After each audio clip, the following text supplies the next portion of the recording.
Hello hello everybody, दिल थाम के बैठिए क्योंकि ये जो चीज़ें हैं इनमें से मैं एक चीज़ अभी आपके सामने जो करने जा रहा हूँ वो बहुत ही डेंजरस है।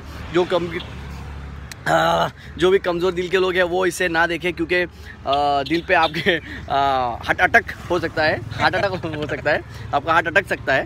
तो ये देखिए इमली है और ये देखा आपने, और ये उठाया, ये इतना बड़ा, ये बहुत ही, इसके अंदर एक प्रकार का नमक होता है, उसको कहते हैं पादरा नमक, और हमारे महाराष्ट्र में बहुत ही हिट नमक है वो। बचपन में हम लोग बहुत खाते थे, तो हम लोग कभी खाए नहीं है, इसके लिए आज मुश्किल से भाई साहब मिले हमको, तो अभी हम इसको खा रहे हैं। और ये फिर से हम बता दें कि आप इसको अपने किसी भी